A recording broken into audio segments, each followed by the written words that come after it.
Xin chào mừng quý vị đến với chuỗi hội thảo Internet về Nido và Puerto Princesa được tổ chức bởi Cục Du lịch Philippines chi nhánh trụ sở tại Việt Nam. Buổi hội thảo sẽ được phát live trực tiếp nên tôi xin được lưu ý quý vị và các bạn một số điểm sau. Thứ nhất là xin cảm phiền tắt micro khi quý vị không nói và khi đang phát live.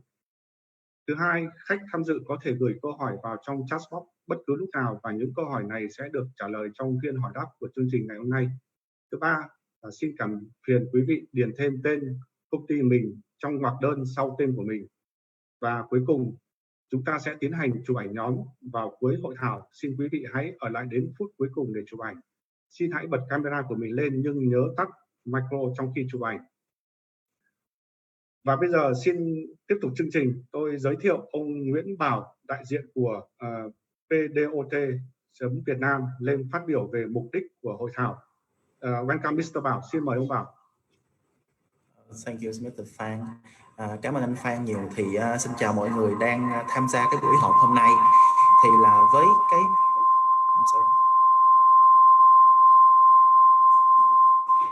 với cái buổi họp, với mục đích cái buổi hội thảo trực tuyến ngày hôm nay thì là phía BDOT Việt Nam muốn hỗ trợ mọi người để có thêm những cái thông tin, những cái thảo luận cũng như là giải đáp thắc mắc của mọi người về du lịch Philippines nói chung, cũng giống như là cái thời kỳ bình thường mới hiện tại bây giờ sau khi mà dịch Covid đã gần như là mọi người đã gần như là đang kiểm soát được nó rồi, thì là những cái bên liên quan, những cái bộ phận mua bán về tour có thể mà hỗ trợ nhau trong đây để có thể tìm kiếm nhau và phát triển du lịch.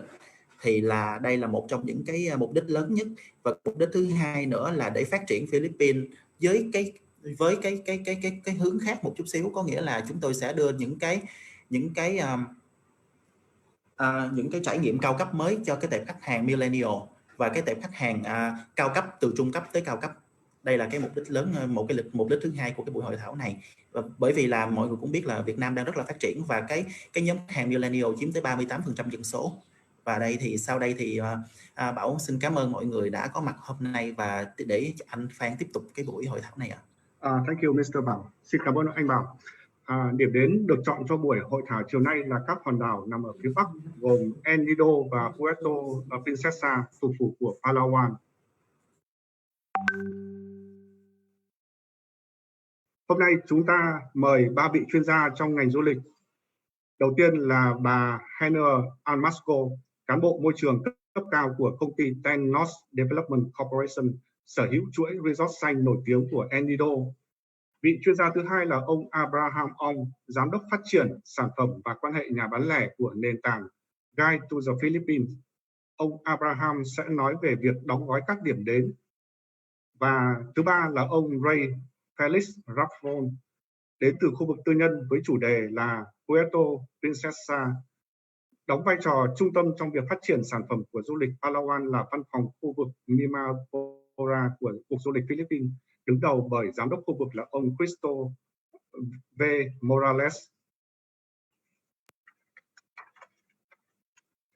Ông Christopher có bằng thạc sĩ về nghiên cứu phát triển tại Đại học Erasmus Rotterdam, Hà Lan và bằng cử nhân kỹ thuật nông nghiệp tại Đại học Philippines tại Los Banos, nguyên quán tại Binan, Laguna. Hiện ông sống ở thành phố Quezon. Thưa quý vị, xin hãy chào đón ông Christopher, giám đốc khu vực phát triển, phát biểu khai mạc hội thảo.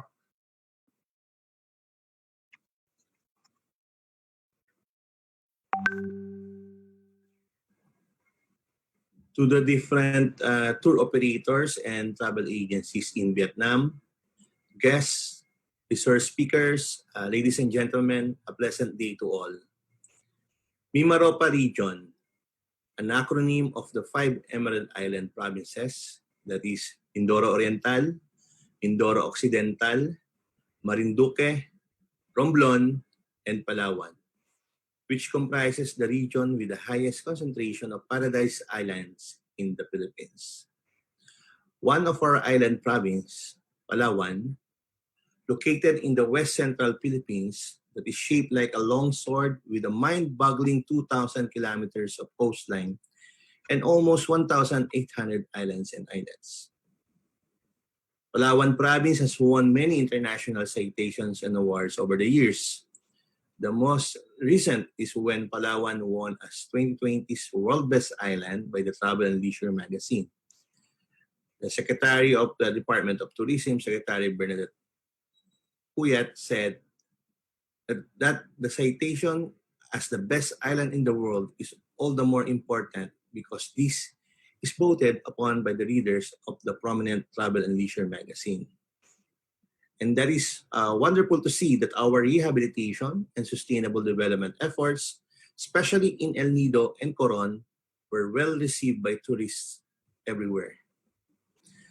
Palawan boasts of three tourist destinations, all with their unique allure and charm, exciting activities and vistas, delectable cuisines, and hospitable locals. First is Puerto Princesa City, a highly protected territory and considered one of the few green cities in the Philippines. About 50 kilometers north of the city proper is the eponymous Puerto Princesa Subterranean River National Park, declared as a UNESCO World Heritage Site in 1999. The complex cave system is 8.2 kilometers long and is the second longest navigable underground river in the world. Second is El Nido, a quaint town nestled in between the turquoise waters of the Baquit Bay and the black limestone cliffs of Tutarao. Its main beach serves as the main recreation area, which is also serves as the jump-off point to the town's 45 islands and islets of the wonderful Baquit Bay. Lagoons such as the Big and Small Lagoon, monolithic limestone islands, and karst towers stud the town's western horizon, and they are all accessible through the various island tours. If you are more into private tours, further north, you can visit the less populated beaches of Lio, Nakpan, and Kalitang with a side trip to Nagkalit-Kalit Falls. Last is Coron Town. Coron is located in the island of Busuanga and part of the Calamian group of islands. Coron is one of the surreal powdery islands found scattered at the innermost end of Palawan. There's no other place in the Philippines that has more concentration of tropical islands and even more so holds the same Pacific allure as the Maldives. Some of the most enchanting sights in Coron are its brackish lakes such as Kayangan and Barracuda Lakes, which boast of the cleanest body of water in the Philippines. Each with clear, blue glassy waters walled in by craggy limestone cliffs. Both are considered by the natives as sacred to their native faiths.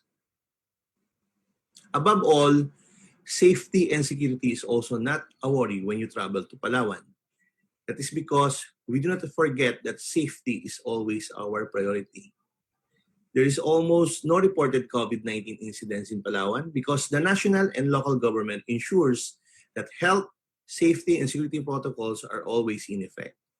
Certainly, a DOT, LGU, private sector strong partnership is crucial for a safe and sure tourism restart during this so-called new normal.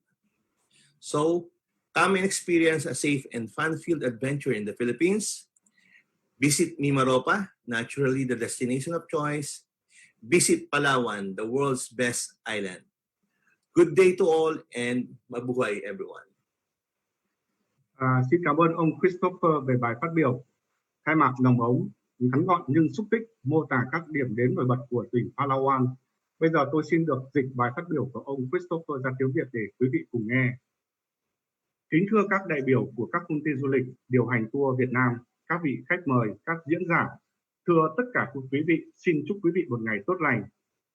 Một trong những tỉnh đảo của chúng tôi là Palawan, nằm ở phía trung tây Philippines, có hình dạng giống như một thanh kiếm dài với 2.000 km bờ biển tuyệt vời và gần 1.800 đảo lớn nhỏ. Palawan đã được nhắc đến và giành được nhiều giải thưởng quốc tế trong những năm qua. Gần đây nhất, Palawan đã giành được giải đảo đẹp nhất thế giới. Như Bộ trưởng Bernadette Puyat đã nói, được mệnh danh là đảo đẹp nhất thế giới là điều quan trọng hơn bởi nó được bầu chọn bởi độc giả của những tạp chí giải trí và du lịch hàng đầu. Và thật tuyệt vời khi được chứng kiến những nỗ lực phát triển bền vững và phục hồi của chúng ta, đặc biệt là ở Nido và Coron, đã được đón nhận nồng nhiệt khắp nơi. Palawan tự hào có 3 điểm đến du lịch với nét quyến rũ và duyên dáng riêng, những hoạt động và cảnh quan lý thú, những món ăn ngon và người địa phương thân thiện. Đầu tiên là Puerto Princesa City, một vùng lãnh thổ được bảo tồn và được coi là một trong những thành phố xanh nhất của Philippines. Nằm khoảng 50 km về phía bắc của thành phố là công viên quốc gia sông ngầm Puerto Princesa, được công nhận là di sản thế giới UNESCO năm 1999. Hệ thống các hang động phức hợp dài 8,2 km và là dòng sông ngầm có thể đi tàu qua được dài thứ 2 trên thế giới. Thứ hai là Nido, một thị trấn cổ nó mình giữa mặt biển xanh biếc của vịnh Bắc Quốc và những mỏm đá núi, đá vôi đen của Tarao. Bãi biển chính của nó là nơi có các hoạt động vui chơi chính. Bãi biển này cũng là nơi xuất phát để đi thăm 45 hòn đảo lớn nhỏ của vịnh Bắc Quốc tuyệt vời. Các phá lớn và nhỏ, các đảo đá vôi nguyên khối, các nhũ đá trải khắp bờ Tây của thị trấn, và chúng đều có thể tiếp cận được từ nhiều tour ở trên đảo. Nếu bạn thiên về các tour riêng, chỉ đi quá lên phía Bắc, bạn có thể đến các bãi biển vắng người hơn của Lio, Nakpam và Kalitang, tiện thể ghé thăm các thác nước Nakalit. Cuối cùng là thị trấn Coron nằm ở đảo Busuanga và một phần của nhóm đảo Calamian. Coron là một trong những đảo phấn kỳ diệu nằm rải rác ở rìa cực bắc của Palawan. Không có nơi nào ở Philippines có sự tập trung hơn của các đảo nhiệt đới, và hơn thế nữa còn quyến rũ giống như là Maldives. Một số trong những điểm đến ưa chuộng ở Coron là những hồ nước mặn như hồ Kayangan và Barracuda, tự hào là hồ nước sạch nhất ở Philippines. Nước hồ trong xanh được vây quanh bởi những mỏm đá vôi lởn chởm. Cả hai hồ đều được người bản địa coi là thiêng liêng trong tín ngưỡng của mình. An toàn và an ninh không phải là điều đáng bận tâm khi bạn du lịch đến Palawan, bởi chúng tôi không quên rằng an toàn là ưu tiên của chúng tôi. Cũng hầu như không có ca nhiễm COVID-19 nào được báo cáo ở Palawan vì chính quyền địa phương và quốc gia đảm bảo rằng các biện pháp bảo vệ sức khỏe, an toàn và an ninh luôn được duy trì. Tất nhiên, sự hợp tác mạnh mẽ giữa khu vực tư nhân với DOT LGU là điều thiết yếu cho sự tái khởi động du lịch an toàn và chắc chắn trong thời gian gọi là bình thường mới này. Vậy, hãy đến với và trải nghiệm một cuộc thám hiểm đầy niềm vui và an toàn ở Philippines. Hãy đến thăm MIMAROPA là một điểm đến tuyệt vời. Hãy đến với Palawan, được mệnh danh là đảo đẹp nhất thế giới. Xin chào và xin chúc tất cả các bạn mạnh khỏe. Mabuhay. Thank you, Mr. Christopher. Và tiếp theo sau đây sẽ là bài phát biểu của vị chuyên gia thứ nhất, cán bộ môi trường cao cấp của công ty Tenos Development Corporation, bà Haniel. Bà Haniel là cán bộ môi trường cấp cao của Tenos Group, công ty điều hành và phát triển resort nổi tiếng thế giới Nido, và Lio Tourist Estate là thị trấn resort sinh thái có quy hoạch đầu tiên của Philippines, và là tác giả của cuốn sách From Hooks to Books, đã giành giải thưởng danh giá tác động tích cực lên cộng đồng của HICAP năm 2018, và phim tài liệu thương mại đầu tiên của Philippines được làm trên chương trình BBC Earth. Khi COVID-19 nổ ra vào tháng 4 năm 2020, bà đảm nhiệm thêm cương vị đứng đầu của bộ phận vệ sinh của tập đoàn resort này. Thưa quý vị, xin cùng tôi chào đón bà Haniel Almasco. Chủ đề phát biểu của bà hôm nay là những điểm đến và thắng cảnh chính ở Nido và các hoạt động vui chơi bền vững tại các resort ở Nido. Xin mời bà Haniel Almasco. Welcome, Miss Haniel Almasco.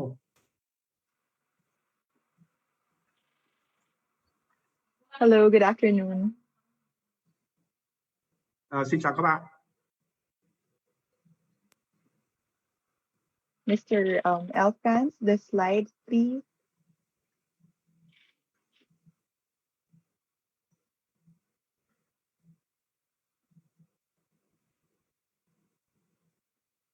Once again, good afternoon.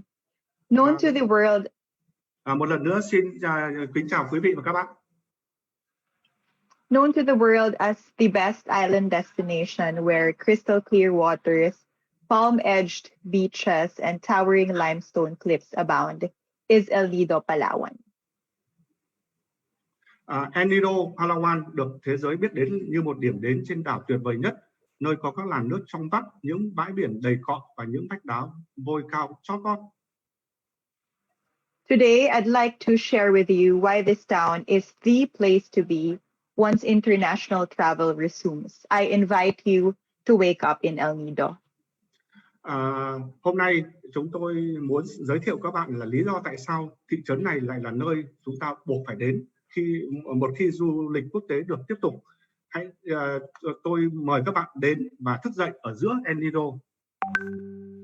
Next slide, please. My name is Haniel, and I am the Senior Environmental Officer for El Nido Resorts, and I have been with the resorts group for more than 3 years now. And every day I still wake up amazed and in awe of its grandeur. Tên tôi là Haniel Almasco và tôi là cán bộ môi trường cấp cao của công ty Nido Resorts. Tôi đã làm việc cho tập đoàn resort này đến nay đã hơn 3 năm và mỗi ngày tôi thức dậy vẫn ngạc nhiên và sửng sốt về sự hùng vĩ của nó. In this photo on your left, you'll see me on board one of our boats. Behind me is just one of El Nido's 45 islands and islets, while on your right is a photo taken in one of my visits to Vietnam's very own Hang Mua in the province of Ninh Bình. Trong bức ảnh bên trái này, các bạn sẽ thấy tôi ở trên một trong những chiếc thuyền của chúng tôi. Phía sau tôi chỉ là một trong 45 hòn đảo và đảo nhỏ của Nido. Ở bên phải của các bạn là bức ảnh được chụp trong một chuyến đi thăm của tôi đến hang múa ở tỉnh Ninh Bình của Việt Nam. And even though I wake up every day to towering limestone cliffs here in El Nido, somehow when I was in Ninh Bình, I was just as equally amazed and in awe. It only made me want to explore so much of Asia more, and today I encourage you to do the same. Và tôi đã ở Nido nhưng mà mỗi buổi sáng tôi thức dậy tôi vẫn rất là sửng sốt và ngạc nhiên với cái sự hùng vĩ của nó. Vì vậy là tôi rất là muốn được giới thiệu với các bạn đến những cái thắng cảnh của Nido vào này. Next slide, please. Why not begin your trip in El Nido? Found in the northernmost tip of Palawan, the country's last ecological frontier, is the town of El Nido. The name El Nido is Spanish for the nest, and it earned this name because of it being home to swiftlets whose nests are edible. Tại sao không bắt đầu chuyến đi của bạn ở Nido? Nằm ở cực bắc của Palawan, biên giới sinh thái cuối cùng của đất nước là thị trấn Nido. Tên Nido trong tiếng Tây Ban Nha có nghĩa là tổ chim, tổ yến. Nó có tên này là vì nó là nhà của những con chim yến và cái tổ của nó có thể ăn được. Next slide, please. It is considered special because of its abundant marine and terrestrial biodiversity, and because it is found in the Coral Triangle. Diving here is like seeing 70% of the world's ocean. Nido được coi là đặc biệt vì sự đa dạng sinh học biển và trên cạn phong phú của nó. Và bởi vì nó nằm ở trong tam giác san hô, lặn ở đây giống như bạn đã nhìn thấy 70% đại dương trên thế giới. Next slide. And due to the many varieties of wildlife, plants, and animals alike, it was first declared as a managed resource protected area or a national park in 1998. With this, activities in town and around the bay are regulated in order to ensure conservation of the environment. Và do có nhiều loại động vật hoang dã, thực vật và động vật sống ở đây, lần đầu tiên cái Nido được tuyên bố là khu bảo tồn tài nguyên được quản lý hoặc là vườn quốc gia vào năm 1998. Với việc này, các hoạt động trong thị trấn và xung quanh vịnh được điều chỉnh để đảm bảo sự bảo tồn môi trường. Next slide. Globally, it is known to the travel community as the four-time winner of Condé Nast's Best Island citation. This year, Condé Nast Traveler also cited one of the beaches in El Nido, Palawan, as one of the 30 best beaches in the world. Forbes magazine also ranked the Philippines among the 7 countries that have the potential to become a major tourist destination in a post-COVID world. Trên toàn cầu, nó được cộng đồng du lịch biết đến với tư cách là quán quân 4 lần đoạt giải Condé Nast Best Island Citation. Năm nay, Condé Nast Traveler cũng trích dẫn một trong những bãi biển ở El Nido, Palawan là một trong 30 bãi biển đẹp nhất thế giới. Tạp chí Forbes cũng xếp Philippines trong số 7 quốc gia có tiềm năng trở thành một điểm đến du lịch chính trong thế giới hậu COVID-19. Next slide. And found in this multi-awarded island is a likewise group of multi-awarded properties, our El Nido resorts.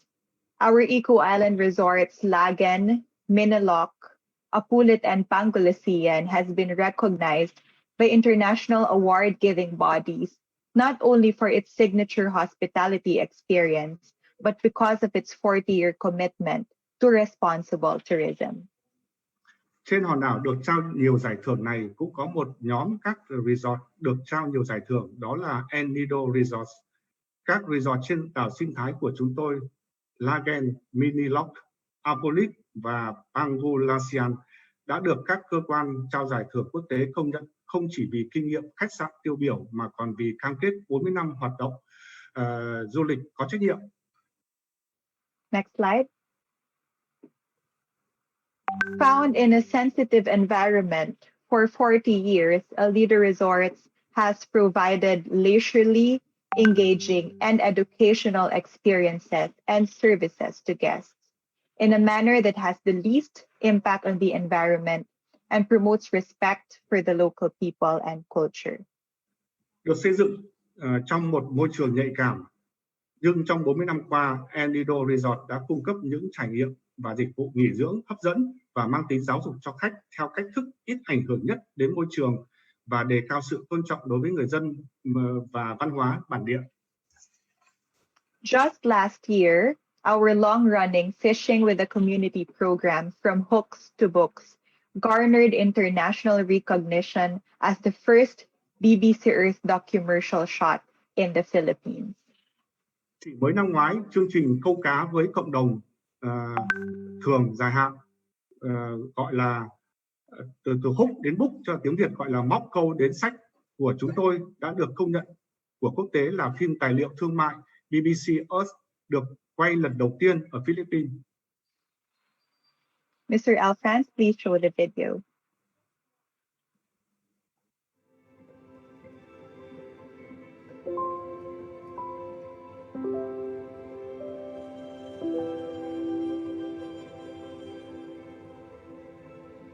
Sa tingin ko ay medyo naiwan talaga kami.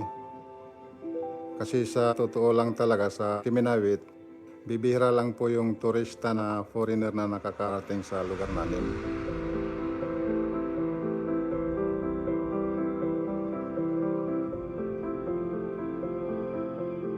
Ako si Mariano Balidoro, nakatira sa Kiminawit, El Nido, Palawan. Pag may fishing activity po na tinatawag kami galing sa mga resorts, yun po ay malaking kaalwanan na sa amin. Ang naibibigay naman namin sa mga turista ay iba yung kasiyahan.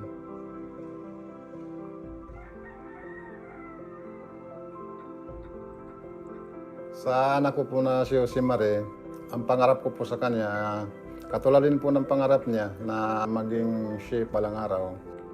Pangarap ko rin po para yan sa kanya.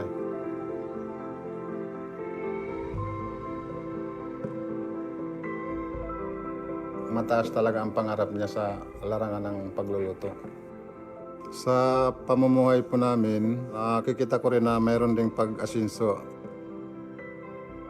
Ang pangarap ko sa komunidad namin, sana nga lahat po ng mga nakatira sa Sitio Kiminawit ay magkaroon ng magandang trabaho at magandang pong nabuhay. Ngayon naman po, Sa pagpasok ng tulong ng El Nido Resort, nakikita ko na medyo maganda ang bunga po nito para sa amin. Kasi nga po may mga naibibigay silang programa na nakakatulong ng malaki sa aming kabuhayan.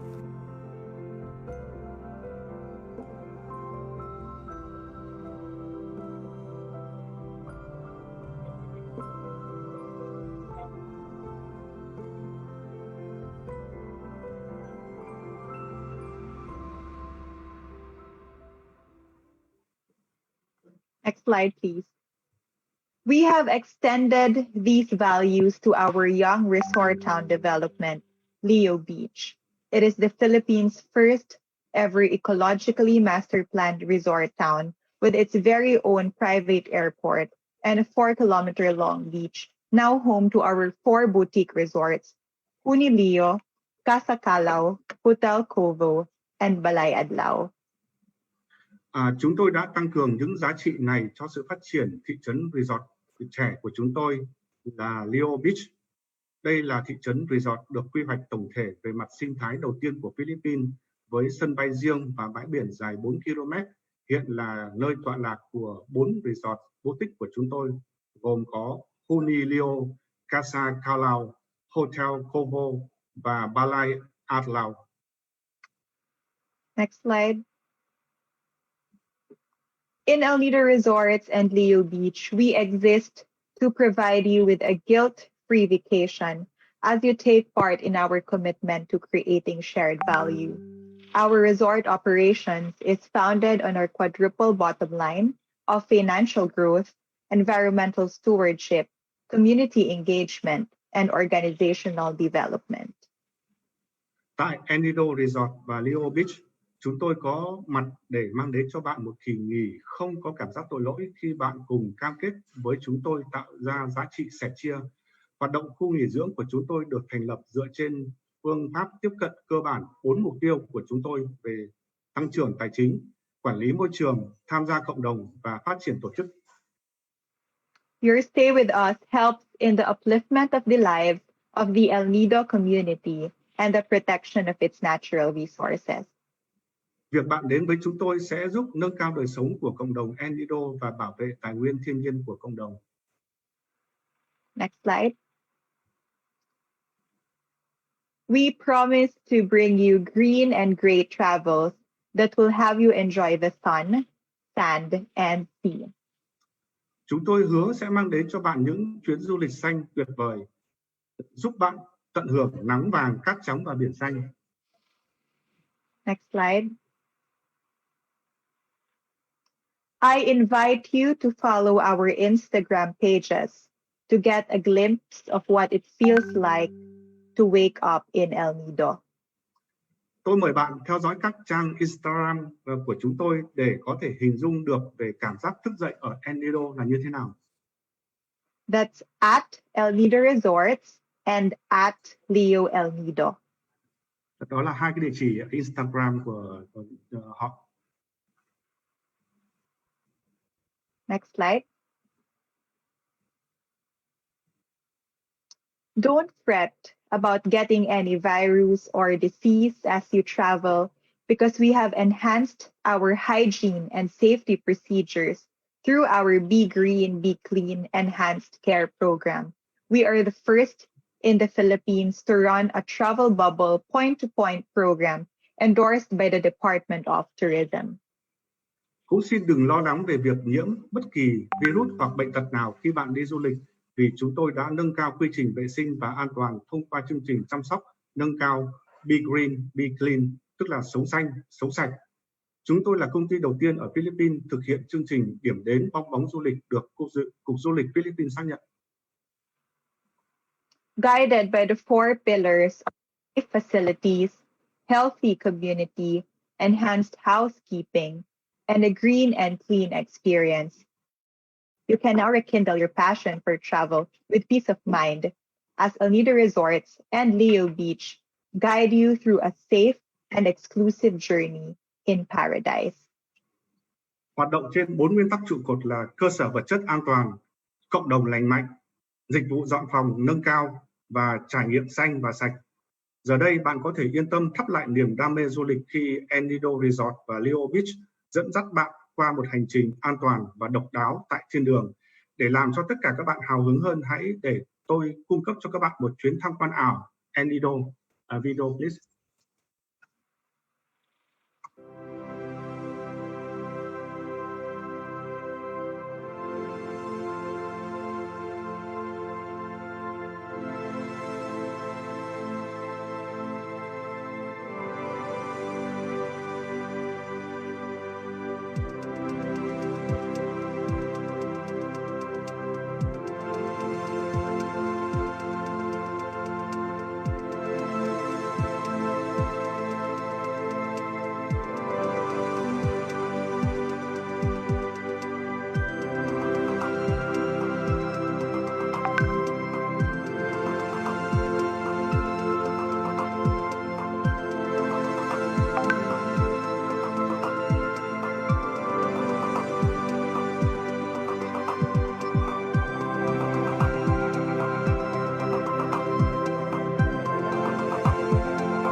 I hope that virtual tour of El Nido made you excited. We look forward to seeing you wake up in El Nido. Salamat at mabuhay. Tôi hy vọng cái video vừa rồi sẽ làm cho các bạn phấn khích để sẽ muốn đến thăm Nido. Xin kính chào các bạn và hẹn gặp lại các bạn ở Nido. Thank you, Miss Haniel. Xin cảm ơn bà Haniel và đã cho chúng tôi thấy rõ ý nghĩa thực sự của sự bền vững trong việc quản lý resort, một nhiệm vụ mà nhiều resort trên khắp Philippines đang cố gắng thực hiện. Các resort ở Nido chắc chắn sẽ được định nghĩa lại khái niệm sang trọng đi đôi với thiên nhiên. Cũng xin được nhắc lại quý vị nào có câu hỏi dành cho diễn giả thì nhắn vào chat box. Và xin chuyển sang bài phát biểu của vị chuyên gia thứ hai. Đóng gói những thắng cảnh thiên nhiên không phải là một thành công dễ dàng. Vì vậy, vị diễn giả tiếp theo xin hân hạnh được chào đón ông Abraham Hong, giám đốc phát triển sản phẩm và quan hệ nhà cung cấp thuộc nền tảng gọi là Guide to the Philippines. Ông Abraham sẽ giới thiệu các lịch trình khác nhau để chúng ta lựa chọn và một số lưu ý khi đóng gói các điểm đến. Chủ đề phát biểu hôm nay của ông Abraham là đóng gói điểm đến nhìn từ góc độ người mua, Nido và Puerto Princesa cho thị trường tầm trung và cao cấp. Mr. Abraham, please. Xin giới thiệu về cái chức danh và tiểu sử của ông Abraham. Ông Abraham là giám đốc phát triển sản phẩm và quan hệ với nhà cung cấp với 13 năm kinh nghiệm trong ngành khách sạn và hiện đang làm việc cùng với nhóm nòng cốt của Guide to the Philippines, chịu trách nhiệm trong việc tạo ra sản phẩm, danh mục, hành trình cũng như là các quan hệ đối tác. Xin cùng tôi chào đón ông Abraham phát biểu. Mr. Abraham, please.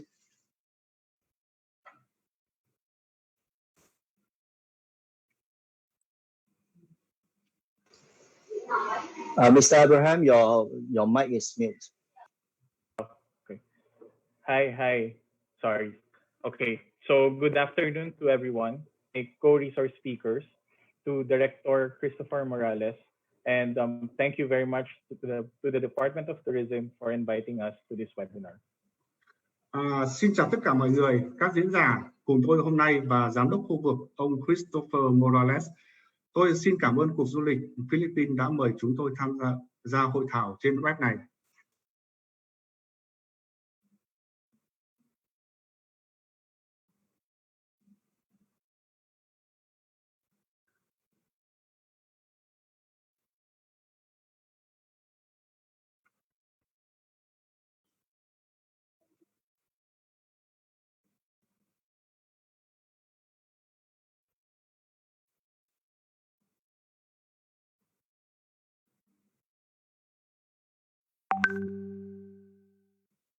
And Franz, can you check? Hello? Yeah. Are you able to see the site? Yes. Can you hear me? Yes, can hear you now. Okay. We are at the page 2, the slide 2. Yes. So Guide to the Philippines is an online travel platform that brings together local tour, transport, and accommodation operators on a single Philippine-centric marketplace. Hướng dẫn du lịch đến Philippines, Guide to the Philippines là một nền tảng du lịch online cung cấp tất cả các công ty điều hành tour ở địa phương, các công ty vận tải và nơi lưu trú trên một thị trường Philippines thống nhất.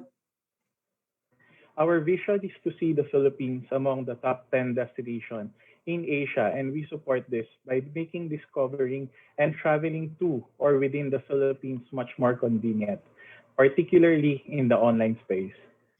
Tầm nhìn của chúng tôi là được nhìn thấy Philippines nằm trong số 10 điểm đến hàng đầu ở châu Á, và chúng tôi hỗ trợ điều này bằng cách làm cho việc khám phá và du lịch đến hoặc trong Philippines thuận tiện hơn nhiều, đặc biệt là trong lĩnh vực trực tuyến.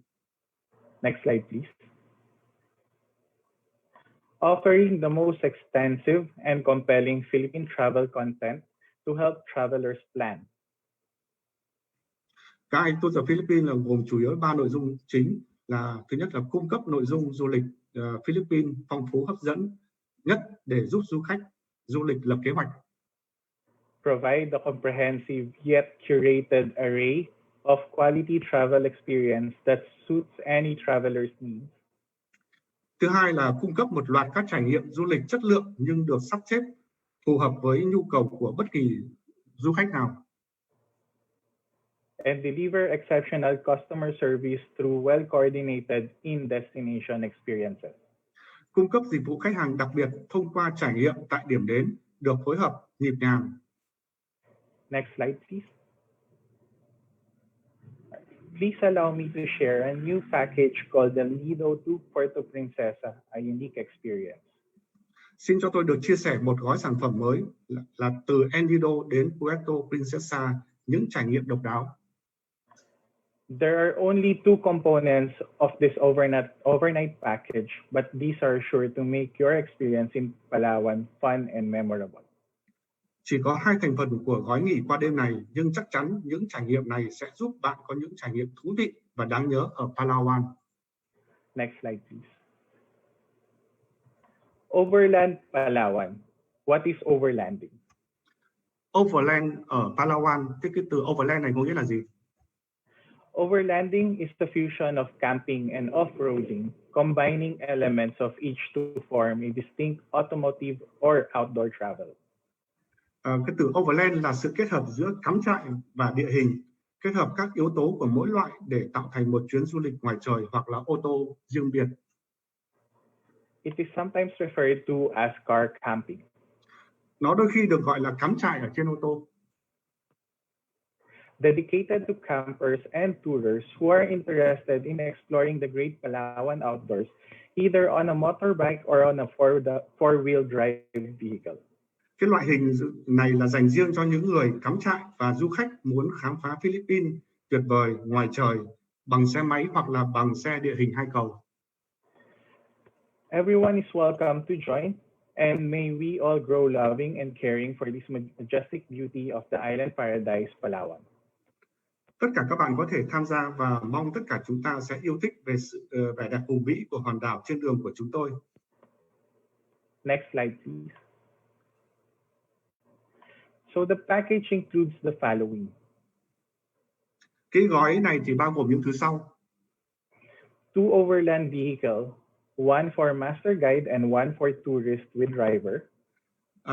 Có 2 xe địa hình, một là cho người hướng dẫn, một là cho khách và cùng với cả lái xe.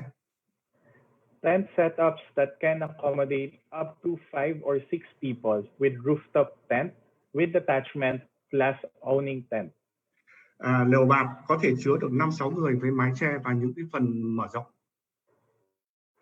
It has complimentary breakfast, all necessary beddings, including airbeds and sleeping bags. Có bữa sáng được miễn phí và gồm tất cả các cái thứ như là đồ ngủ, đệm hơi và túi ngủ. Cook sets like stove, eating utensils, coolers, service water, as well as camp lights. Gồm có những dụng cụ để nấu nướng như là bếp, bát đĩa, máy làm mát, đèn cắm trại và nước sinh hoạt. And of course, travel and accident insurance. Và tất nhiên là cũng gồm có cả bảo hiểm du lịch và tai nạn.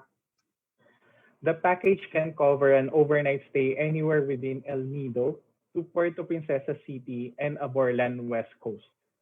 Gói này cũng có thể bao gồm một buổi nghỉ qua đêm ở bất kỳ đâu trong thành phố Puerto Princesa từ bờ Tây của Aborlan lên đến El Nido.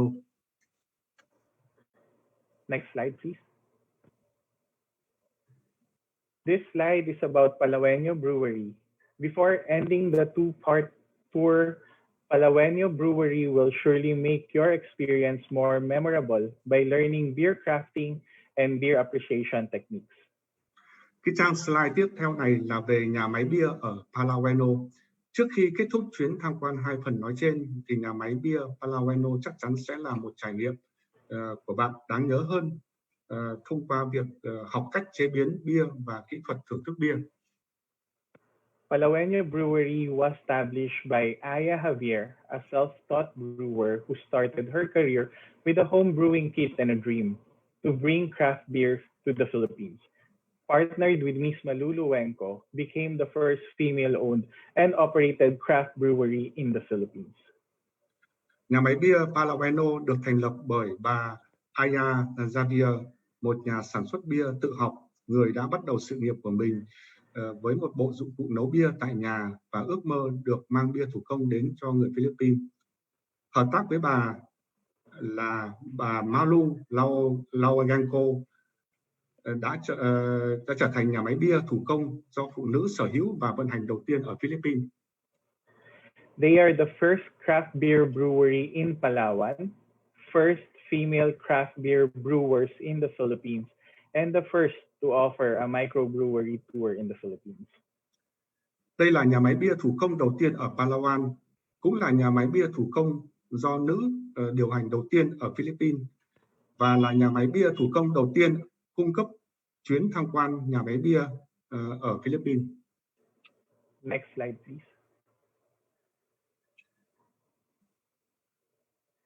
The tour includes Craft Beer 101, meet and greet the brewers, microbrewery tour, craft beer appreciation techniques, and Ayahay beer sampling.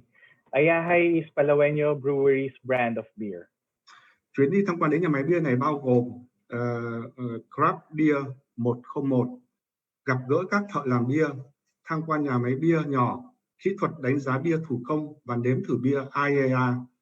IAA là thương hiệu bia của nhà máy bia Palawenyo. The brewery was featured in international publications like CNN International, BBC Earth, The Guardian, and aside from that, they have been included in the Ultimate Guide of the World's Best Craft Beer, listed by American Express Essentials in Germany. Nhà máy bia đã được giới thiệu trên các ấn phẩm quốc tế như CNN International, BBC Earth, The Guardian. Bên cạnh đó, chúng đã được American Express Essential ở Đức đưa vào danh sách hướng dẫn cơ bản về loại bia thủ công tốt nhất trên thế giới. Lastly, I would like to share to you a quick video done by CNN International featuring Palawenyo Brewery. Cuối cùng, tôi muốn chia sẻ với các bạn một video nhanh do CNN International thực hiện với nhà máy bia Palawenyo. Video please.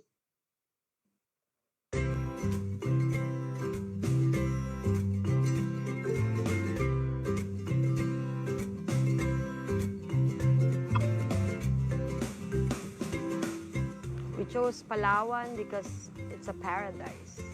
We came here and we fell in love, totally head over heels.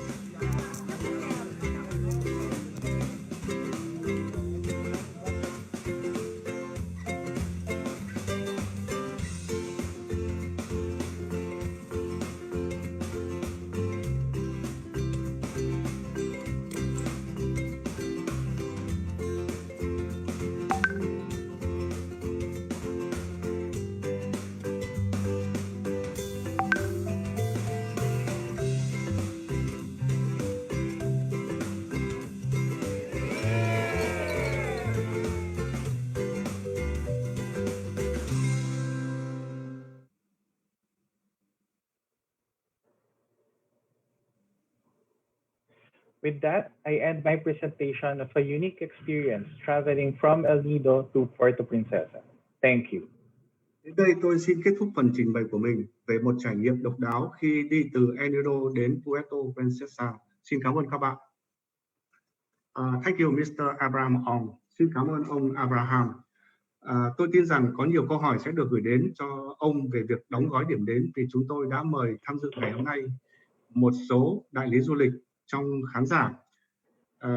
Guide to the Philippines là đối tác hiện tại của Cục Du lịch Philippines trong việc phát triển nội dung của trang web tiếp thị của Cục Du lịch và được coi là một trong những đơn vị có nguồn lực tốt nhất. Cuối cùng xin được giới thiệu ông Felix Rafols, Chủ tịch Hội đồng Du lịch Palawan tại Puerto Princesa, Palawan. Ông sẽ nói thêm về Palawan, Puerto Princesa và những thắng cảnh lân cận. Xin được giới thiệu về ông Felix. Ông Felix Rafols là một người sinh ra ở Palawan. Ông đã đảm nhận vị trí quản lý kinh doanh tại De La Salle, San Bernal và yêu thích nấu ăn. Ông cũng đã theo học ngành nghệ thuật ẩm thực tại Học viện Nhà hàng và Ẩm thực Toàn cầu. Để phát huy các kỹ năng và kiến thức của mình trong kinh doanh và ẩm thực, ông bắt đầu bước vào kinh doanh thực phẩm. Gia đình ông sở hữu một trong những địa điểm thu hút khách du lịch nhất ở Palawan, đó là đảo Caribe.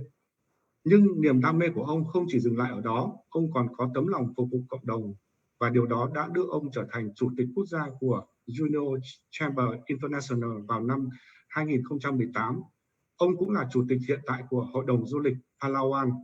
Xin chào đón ông Felix Rafols với chủ đề là các trang web, các hoạt động chính và điểm du lịch mới ở Puerto Princesa. Mr. Felix Rafols, please. Good afternoon, everyone. I am Felix Rafols. I am the president of Palawan Tourism Council for the year 2020 until 2022. Thank you for having us on board. And for today, I'll be discussing Puerto Princesa and its tourism circuits. Xin chào quý vị, tên tôi là Felix Rafols. Tôi là chủ tịch của Hiệp hội Du lịch Palawan. Hôm nay chúng tôi xin được giới thiệu thêm về các cái điểm du lịch mới ở Puerto Princesa và Nido Princesa. So today, we'll be talking about Puerto Princesa, which is part of Palawan. Palawan has 1,700 and more islands. But for today, we will be talking about Puerto Princesa, the gateway to the entire island of Palawan. Next slide, please. Okay, hold on, let me translate first. Palawan có tới 1.700 hòn đảo, nhưng mà trong số đó thì đáng chú ý nhất là Puerto Princesa cũng là cái cổng vào của toàn bộ vùng Palawan. You will see some of the pictures. Puerto Princesa is rich in history, as well as the islands and also waterfalls. This is where we say where nature begins and never ends. Như bạn đã thấy trên các bức ảnh này thì Puerto Princesa là có một lịch sử lâu đời gồm nhiều thứ để xem, gồm có văn hóa, rồi là có biển, núi và có thác nước.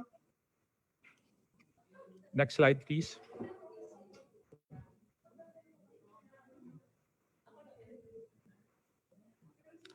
So Palawan is located in MIMAROPA. It's on the left side of the Philippines, and the entire Palawan, the capital city is Puerto Princesa. Next slide, please. Palawan là nằm trong cái khu vực gọi là MIMAROPA. Cái khu vực này thì có cái thủ phủ là Puerto Princesa.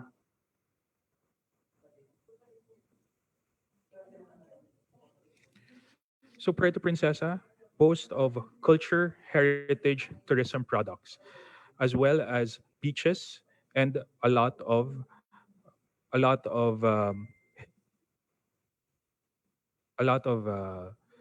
adventure. So Puerto Princesa is one of the bigger cities in the Philippines. That's why we have 6 tourism circuits that I will present. Next slide. Puerto Princesa là một thành phố có bề dày lịch sử và có cả biển, đảo và nhiều thứ khác để trải nghiệm, chiêm ngưỡng, và đây cũng là một trong những thành phố lớn của Philippines. Next slide.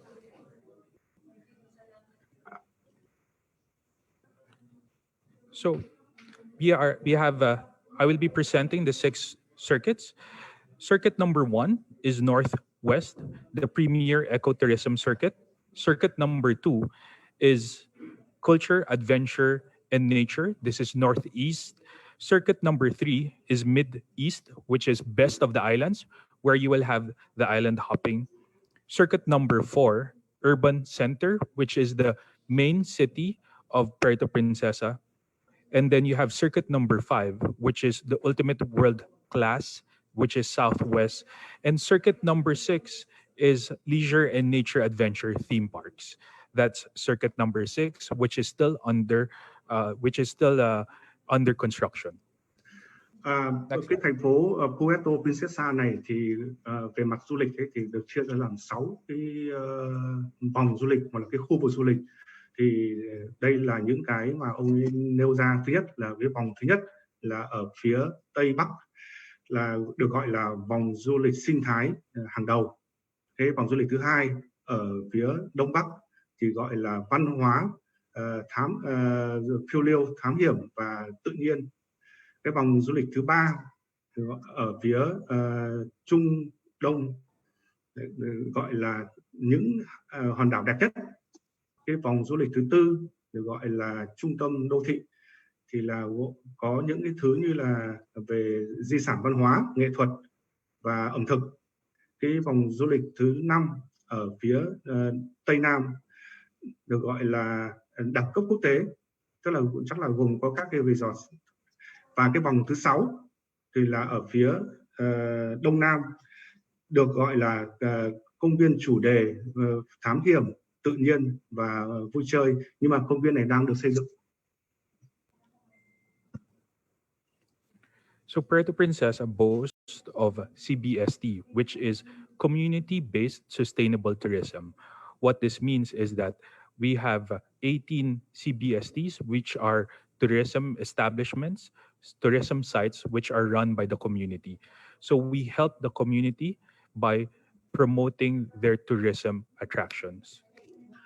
Puerto Princesa là một trong 18 cái điểm đến du lịch mà gọi là có nhấn mạnh về sinh thái, bảo tồn sinh thái trong khắp Philippines. Next slide, please. So let's go to tourism circuit number 1, Northwest. Northwest boasts of our underground river, as well as caves. It has a lot of waterfalls, which is all around the underground river park. We have a beach there and also an IP community or an indigenous people community. Cái vòng du lịch thứ nhất ở phía Đông Bắc, phía Tây Bắc của Philippines ấy, thì là được nổi tiếng, mệnh danh là nổi tiếng là vì có những cái dòng sông ngầm, di sản thế giới, các cái thác nước, và bãi biển và các cái cộng đồng dân bản địa. Next slide. This slide is just a picture of the entrance to our underground river, which is a World Heritage Site. Next Cái slide. bức ảnh này cho thấy cái cửa vào của cái dòng sông ngầm được chọn làm di sản thế giới. And then the next slide, which is a picture of Ugong Rock, where you can climb and enter the rock or the cave, and you zip line down, as well as other features there. Và cái bức ảnh này cho thấy cái cửa vào của cái gọi là cái núi đá Ugong, còn có rất nhiều cái thứ bạn có thể trải nghiệm trong đó. The next slide is the beach, which is picturesque of the Sabang area, and as well as one of the big hotels in the Sabang area.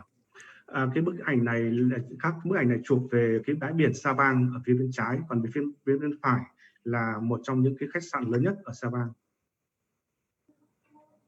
The next slide deals with a mangrove paddle boat, which is where you can have a scenic route, a scenic paddle boat around the area of Sabang. Cái bức ảnh này thì cho thấy cái cảnh chèo thuyền để đi thăm rừng nước ngập mặn. Next slide, we'll talk about tourism circuit number 2, which is Northeast, named after culture, adventure, and nature. This features indigenous cultural communities, as well as waterfalls, and of course, a great IP community. Cái vòng du lịch thứ hai ở phía Đông Bắc thì được đặt tên là những cái du lịch về cộng đồng dân bản địa, về thác nước, về bãi biển. Next slide will be a picture of the Batak Cultural Village, which is an IP community that you can visit. Và đây là cái bức tranh về cái làng Batak, là cái làng văn hóa mà bạn có thể đến thăm để trải nghiệm những cái nền văn hóa bản địa. The next slide is one of the waterfalls in this area. Cái bức tranh này bức ảnh này là một trong những cái thác nước ở trong khu vực. And then the next slide is one of the premier mountains that you can climb in Puerto Princesa, Mount Cleopatra. Và cái bức ảnh này là cho thấy cái đỉnh núi gọi là đỉnh Cleopatra. And the last slide for this circuit is Astoria, where they have not only a hotel, but they have a water park as well. Và cái bức ảnh này thì về cái khách sạn mà các bạn vừa xem ấy, thì họ còn có thêm cả một cái công viên nước ở trong đó. Next, we will be talking about tourism circuit number 3, which is all about the islands. This is composed of a few major islands in the area of Puerto Princesa, as well as mangroves and a river. Cái vòng du lịch thứ ba thì chủ yếu là đi biển, thì đi thăm đảo và có các cái chuyến đi thăm rừng nước, sông và đi thăm san hô. Next slide will be a picture of one of the bigger islands around Puerto Princesa or Honda Bay, which is Cowrie Island. Đây là một trong những cái đảo lớn nhất ở cho vùng Puerto Princesa và gọi là Cowrie, đảo Cowrie. The next slide will be a picture of the Starfish Island, named because of the abundance of starfish in the area.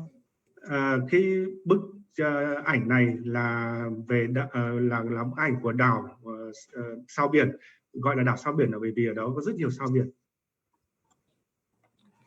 The next slide is a Luli Island, which is an island bar where if it is high tide, you will not see sand. When it is low tide, you will see sand.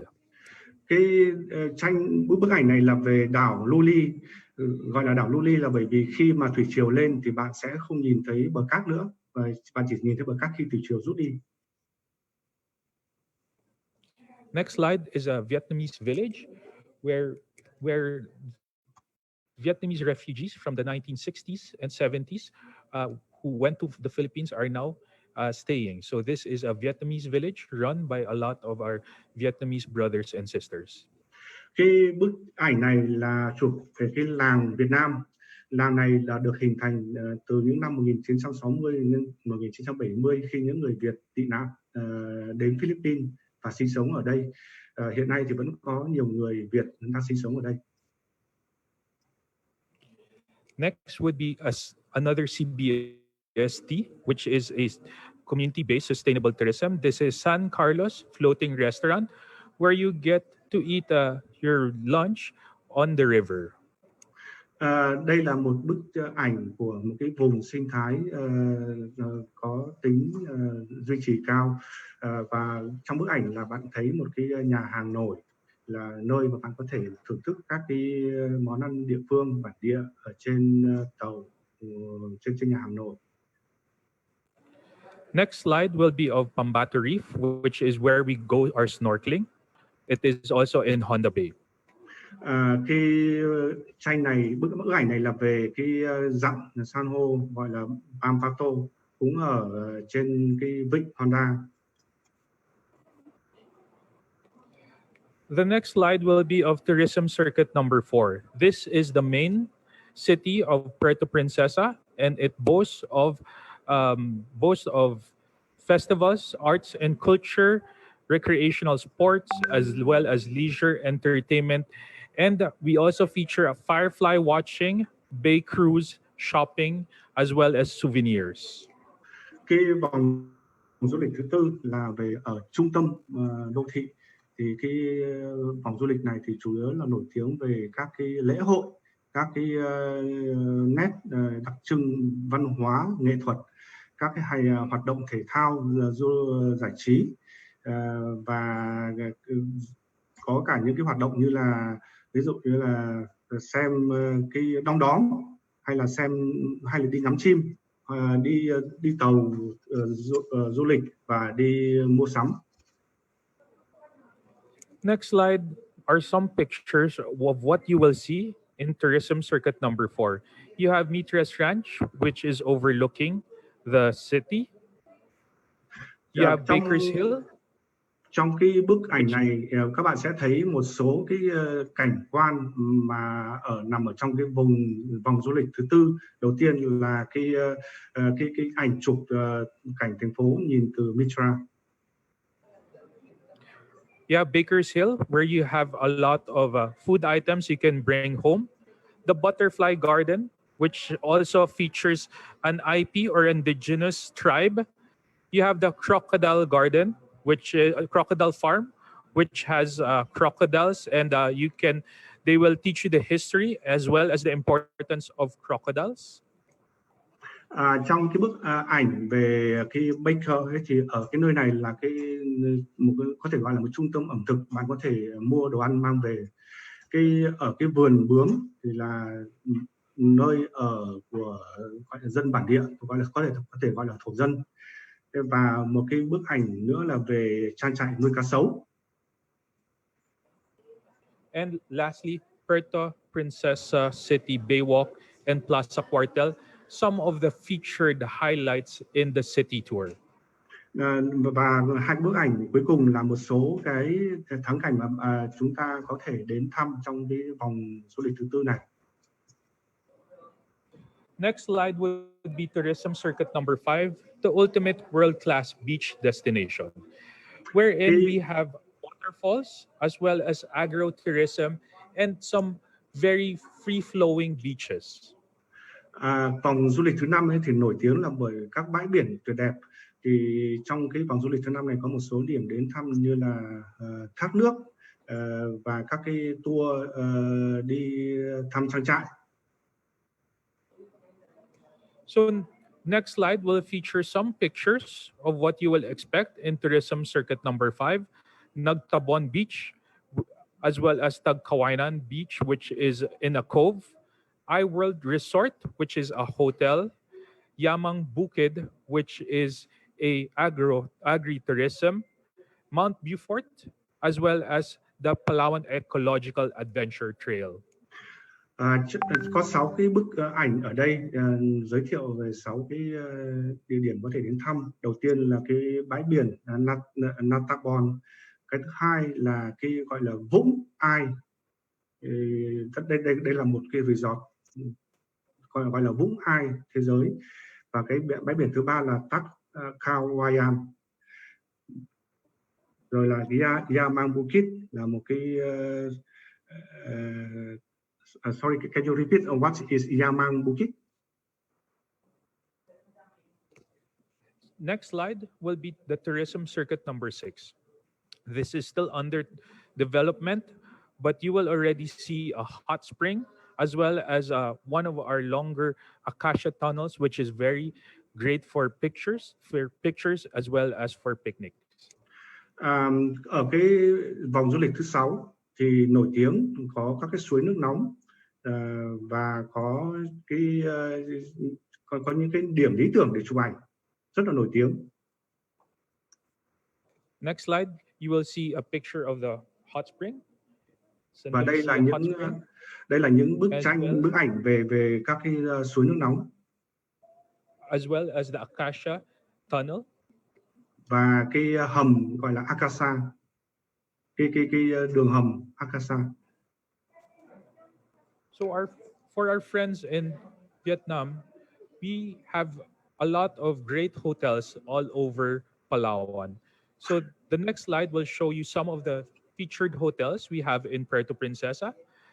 The first hotel is Best Western Plus, which is the Ivy Wall Hotel. Với các du khách từ Việt Nam thì chúng tôi có rất nhiều các cái khách sạn nổi tiếng. Xin được giới thiệu ở đây. Đầu tiên là cái khách sạn Best Western Plus, the Ivy Wall Hotel. Next hotel is the Luyon, which is located near the underground river, which is one of the best places to go overnight if you are going to the underground river. Cái khách sạn tiếp theo là gọi là Da Luyon, là khách sạn mà nằm ngay ở gần dòng sông ngầm di sản thế giới. Khách sạn này rất là lý tưởng nếu như là bạn muốn nghỉ một đêm để đến thăm cái dòng sông ngầm. You also have Princesa Garden Island Resort and Spa, which is a great place if you are going to stay for a few more days. It is located in the heart of Puerto Princesa. Cái khách sạn tiếp theo là Princesa Garden Island Resort và Spa. Thì khách sạn này là lý tưởng nếu như bạn muốn nghỉ một vài đêm thêm, và khách sạn này nằm ngay ở trong trung tâm của Puerto Princesa. You also have Astoria, Palawan, where you have you are placed right in front of the beach, as well as a water park on the side of the hotel. Cái khách sạn khác là Astoria, Palawan. Khách sạn này là đối diện, nằm ngay sát mặt biển và cũng gần cái công viên nước. Next is Hue Hotel, which is located near the commercial center of Puerto Princesa. Và tiếp theo là một số các khách sạn gần trung tâm hơn. Aziza Hotel, which is a resort-inspired hotel. Và đầu tiên là Aziza Paradise Hotel. You have then Panya Resort Palawan, which is overlooking Honda Bay. Khách sạn này thì là nhìn ra vịnh Honda. Next, you have Canvas Hotel, which is a hotel, which is a boutique hotel with different decorations per room. Cái khách sạn tiếp theo là khách sạn gọi là tranh dầu nước, Canvas Boutique Hotel. Thì mỗi một phòng ở đây là có một cái kiểu trang trí khác nhau.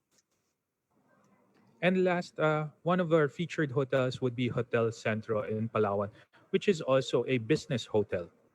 Cái khách sạn cuối cùng là khách sạn Hotel Central Palawan, là khách sạn dành cho doanh nhân. And lastly, just like in El Nido and in other places in the Philippines, we assure you of safety.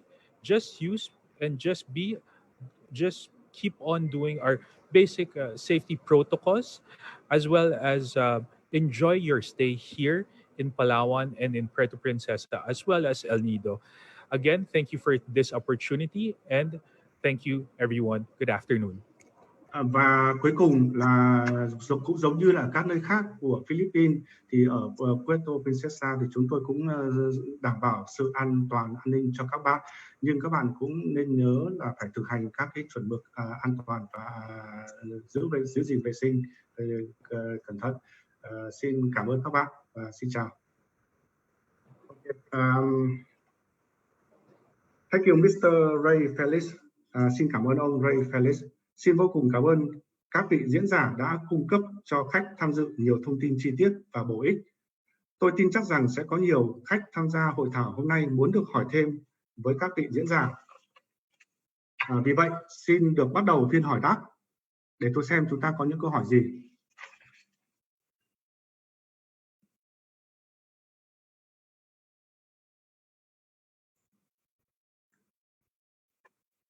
Ok, chúng ta có câu hỏi đầu tiên là cái mùa nào là tốt nhất ở El Nido để đến thăm. So the first question is what is the best season in El Nido to visit? Who can pick up this question among the speakers? Yeah, the best time to visit El Nido is usually during the summer. So that's March to May. By this time, the seas are calm and there's almost sun every day. So that's March, April, and May. Cái mùa tốt nhất mà đến thăm El Nido là từ tháng 3 cho đến tháng 5, là cái mùa mà biển tương đối là lặng và có mặt trời hàng ngày. If you want a bit cold, you can also visit during December, January, and February. But the waves are a bit choppier than usual. So you have to endure the waves, but it's also a good time to visit El Nido. Nếu bạn muốn có khí hậu mát mẻ hơn một chút thì bạn có thể đến thăm El Nido vào tháng 12, tháng 1 và tháng 2. Nhưng mà những cái tháng này thì nước biển, sóng biển hơi gọi là dữ dội hơn một chút. Nếu mà bạn chịu được cái sóng biển dữ dội thì cũng nên đến vào cái dịp này. Okay, and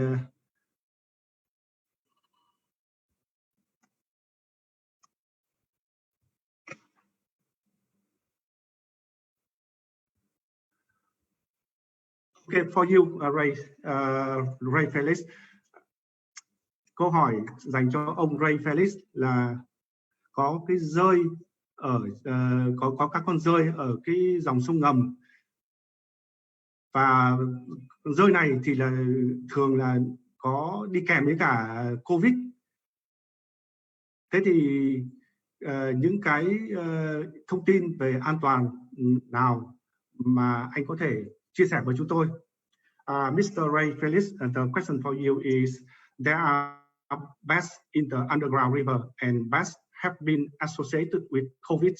What kind of safety and health information have you shared about this?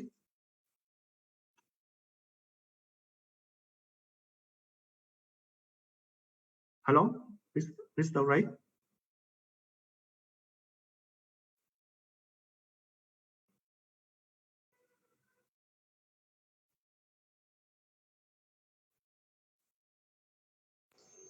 I think Mr. Ray's line was dropped off. Perhaps we can proceed with the rest of the speakers first. Okay. For Abraham, câu hỏi dành cho ông Abraham.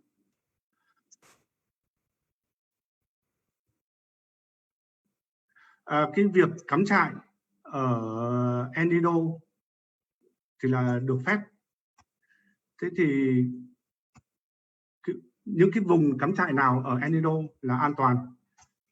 Mr. Abraham, the question for you is glamping or camping allowed at El Nido town? Is the camping zone safe and secure?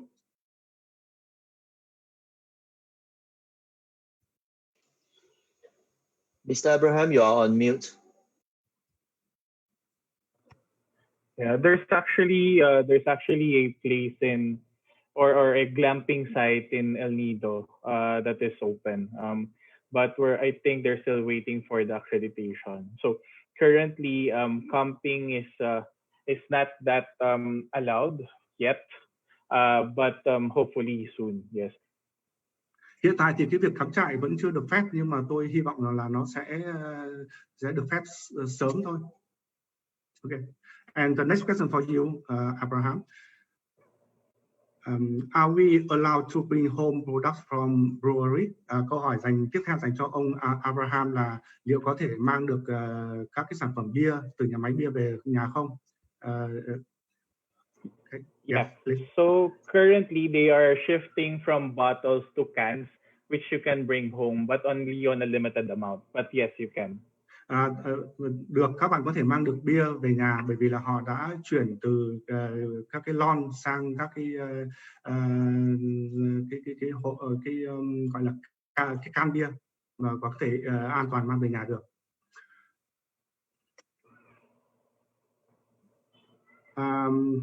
The next question for Abraham is 4 to 5 days enough time to cover Puerto Princesa and Nido? Câu hỏi tiếp theo dành cho ông Abraham là liệu 4-5 ngày có đủ để đi khắp được Puerto Princesa và Nido không?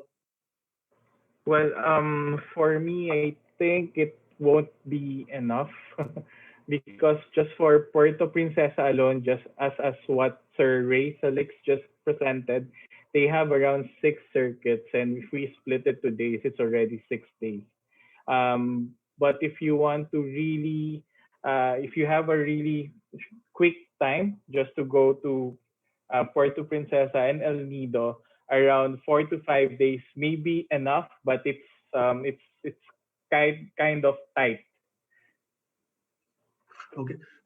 Thông thường thì bởi vì như các bạn đã thấy là có tới 6 cái vùng du lịch ở Puerto Princesa và Nido, thì nếu mà mỗi vùng này chỉ cần ít nhất là 1 ngày thôi thì cũng đã mất 6 ngày rồi. Thế thì nếu như các bạn muốn đi vào 4 đến 5 ngày thì là lịch trình hơi bị chật một chút. Okay. The next question, Vietnamese love the nightlife as well.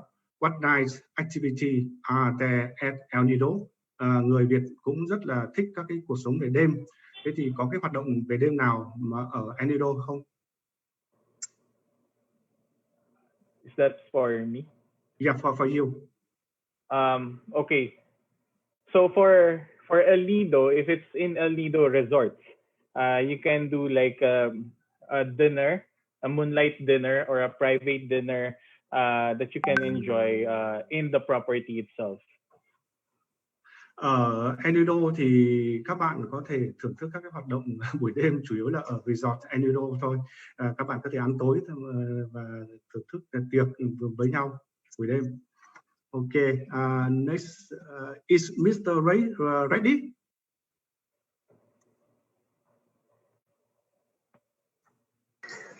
No, he's not in.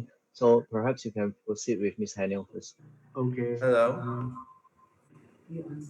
I just lose my signal, so can you please repeat it?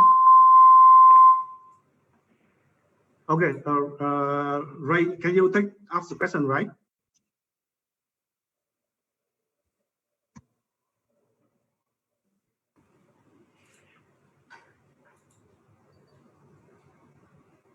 Okay, anyway, we have several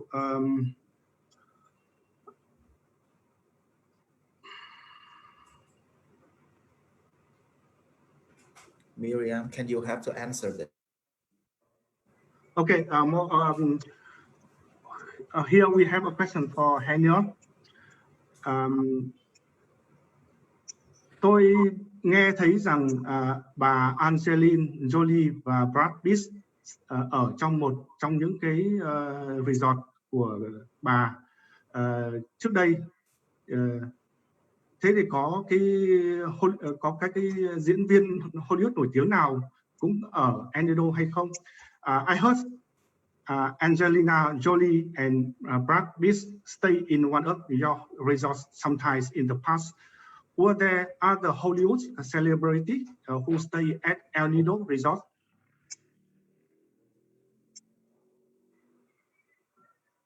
we respect the privacy of our guests, so we do not just disclose whoever comes here to visit us, but we do have a lot of high-end guests, from politicians to celebrities and to socialites coming here. I'd also like to answer one question here from Tran Ho Tui Huyen. He's asking if we have accommodations available for young middle class. I shared with you that we also opened a resort town. We call it Leo Beach. And in Leo Beach, we have 5 properties that can that the young middle class can definitely afford. So we're also opening our travel bubbles for Leo Beach.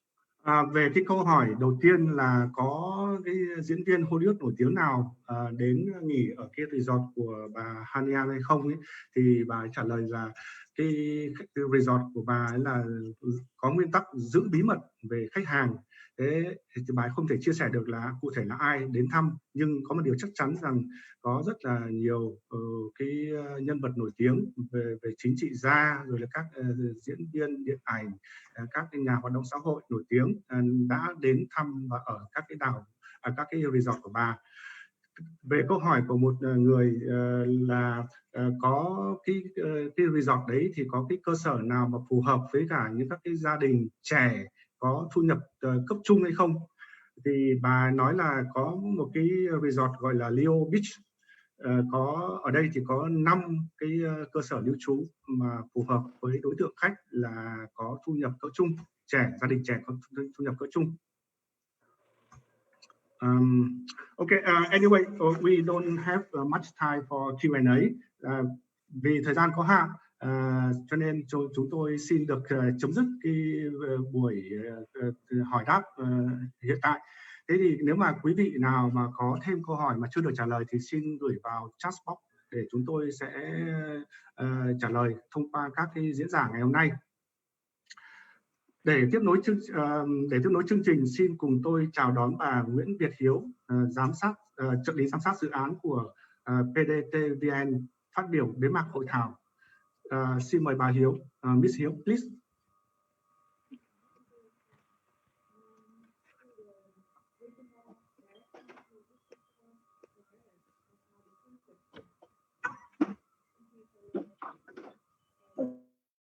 Sorry, Miss Hiếu, you are on mute.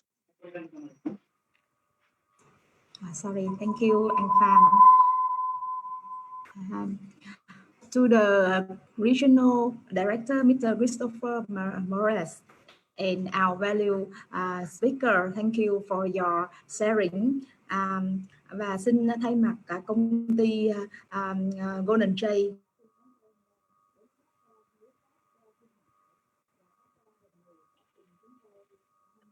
những cái buổi hội thảo một ngày trước, bữa trước và hôm nay, mong gặp các bạn vào ngày 9 tháng 12 sắp tới với địa danh là Boracay. Xin chào. Xin cảm ơn bà Hiếu, thanks Miss Hiếu. Tiếp đến là lời phát biểu và cảm ơn của bà Miriam từ Cục Du lịch Philippines, Văn phòng đại diện Việt Nam. Xin mời bà Miriam. Miss Miriam, please. Regional Director Morales, Ray Felix, Abraham Ong, and Haniel Almasco. Thank you so much for sharing your time and your very informative and presentations. Xin chào ông Christopher Morales, giám đốc khu vực, các vị diễn giả, bà Haniel, ông Abraham và ông Ray đã chia sẻ các cái thông tin rất bổ ích và lý thú ngày hôm nay. To our trade partners and friends in Vietnam, thank you all for joining us, and we hope you join us again on December when we do a webinar. If you need information, please email or call me. Thank you and have a good afternoon. Xin chào và xin cảm ơn tất cả các cái đối tác, các cái công ty đối tác ở Việt Nam đã tham gia ngày hội thảo ngày hôm nay và chúng tôi hy vọng là sẽ có sự hợp tác chặt chẽ hơn nữa trong tương lai.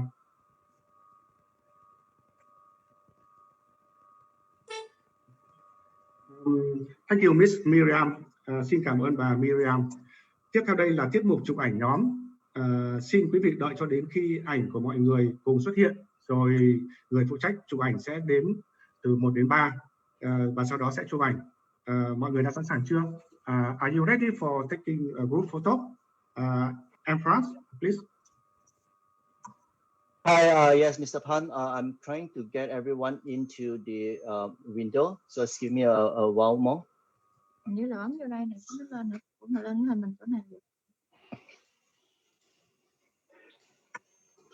Mr. Pan, can you please ask everyone to on their video xin so mọi that we người can actually take video? Xin mọi người bật cái camera của mình lên và nhìn vào camera để chuẩn bị chụp ảnh nhé. Ở dưới thì có chỉ dùng camera kìa.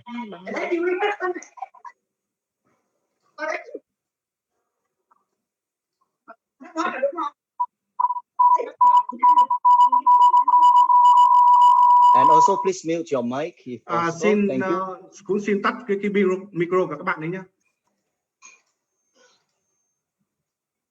Just a while more. I'm trying to get everyone in. Xin đợi thêm một chút nữa.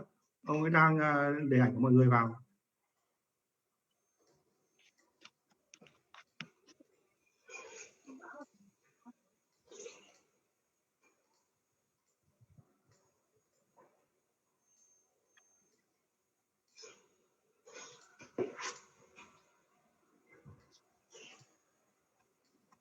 A few more to go. Please hang on for a while. Xin đợi một chút nữa nhé. Vẫn còn nhiều người chưa xuất hiện.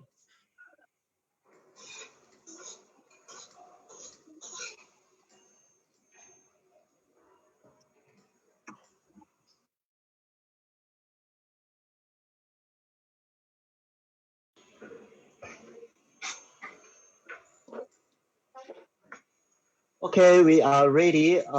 So at the count of 3, everyone please on your video, right? And at the count of 3, 3, 2, 1, I will take a picture. Khi mọi người sẵn sàng chưa? Khi ông đếm từ 3, 2, 1 thì là ông sẽ chụp ảnh nhé. Mọi người chuẩn bị nhé.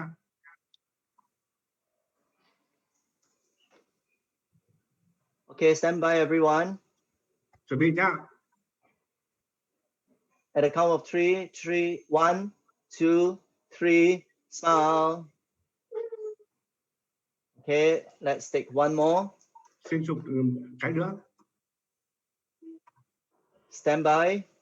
1, 2, 3, smile. Okay, let me take one more, just a minute. Chụp thêm cái nữa. Stand by. 1, 2, 3, smile. Okay, one more. Stand by. 1, 2, 3, smile. Thank you very much, everyone. Xin cảm ơn mọi người. Xin cảm ơn tất cả mọi người đã tham dự ngày hôm nay. Nhưng trước khi tạm biệt, tôi xin được nhắc quý vị nhớ tham dự buổi hội thảo cùng nhau như một Together as One tiếp theo vào ngày mùng 9 tháng 12 thứ Tư vào cùng 1 giờ là 2 giờ chiều giờ Manila, tức là 1 giờ chiều giờ Việt Nam, và chủ đề là về Boracay. Xin các vị hãy tham dự và hẹn gặp lại các vị vào thứ Tư tới. Xin chào, bye bye.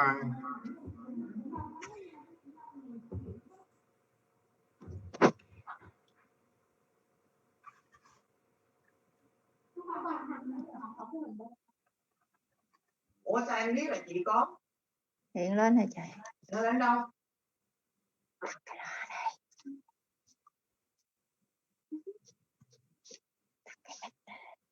Em tắt rồi. And France, can you exit? Chị